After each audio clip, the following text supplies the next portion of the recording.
Quiapo, isa sa mga sentro ng kalakalan sa Kalakang, Maynila.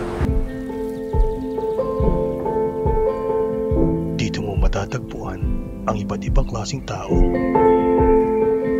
May manghuhula, manghuhuli, at mayroon din namang manghihingi.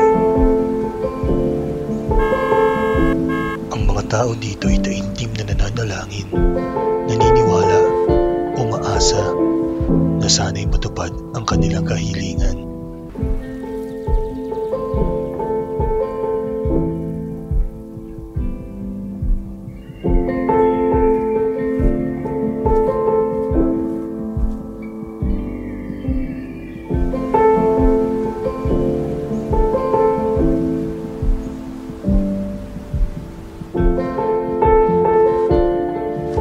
Santo Niño sa halagang 50 pesos o Sampaguita sa halagang 20 pesos.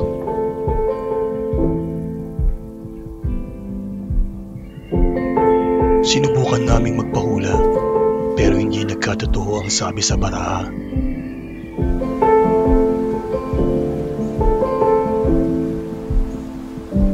Sinubukan namin yung pamparegla pero di pala gumagana sa lalaki.